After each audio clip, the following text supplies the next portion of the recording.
সেদিন আমি নাজিরা বাজারে গিয়েছিলাম, যত ভেতরে যাচ্ছি ততই মানুষের ভিড় বাড়ছে।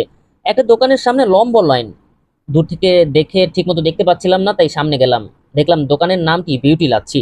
এই দোকানটির নাম অনেক শুনেছি, এটা নাকি পুরান ঢাকার লাচ্ছির কিংবদন্তি, তাই আর দেরি করলাম না।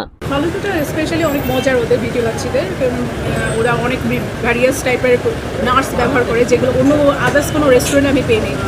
ডিফারেন্ট হয়, তবে একটু কোয়ালিটি মানে ফ্রুটস বিভিন্ন টাইপের, তারপর বিভিন্ন ভ্যারিয়াস নাটস, তারপর আইসক্রিম সব কিছু মিলে ওভারঅল অন্যান্য থেকে বেটার।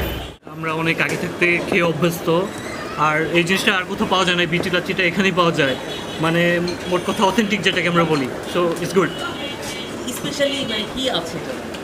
কেন আসলে কি আছে সেটা বলতে পারতেছি না, বাট ওদের ফ্লেভারটা ডিফারেন্ট, ইটস টোটালি ডিফারেন্ট। আমি বাইরে কোথাও পাই না, লাইক একমাত্র বিউটি লাচ্ছিতে আসলে এই ফ্লেভারটা পাই।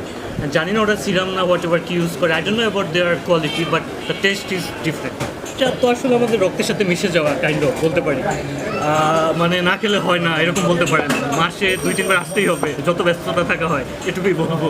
আপনি গরম ঠান্ডা সিজন দিয়ে জাজমেন্ট করলেন, বাট বিষয়টা ওরকম না। বিউটি লাচ্ছির ক্ষেত্রে আপনি উইন্টারেও সেম, লাইক সামারে যেরকম খাচ্ছি উইন্টারেও ওরকম একই। মানে যারা এটার ফ্রি বলতে পারে ওরা সব সিজনেই আসে, সিজন ভেদে ডিফারেন্ট হয় না আর কি। লাচ্ছি হচ্ছে আমরা কেমন লাগে লাচ্ছি? লাচ্ছি অনেক ভালো লাগছে। এর আগে খাওয়া হয়েছে? এখানে ফার্স্ট টাইম খাওয়া হচ্ছে। সব কিছু মোটামুটি ভালোই লাগতেছে এখন পর্যন্ত। পরিবেশটা কেমন? পরিবেশটাই ভালো। সবাইকে কি আসতে বলবেন বন্ধু বান্ধব? জি, সবাইকে আসতে বলবো। আপনারা সবাই বিউটি লাচ্ছিতে আসবেন এবং লাচ্ছিটা এনজয় করবেন।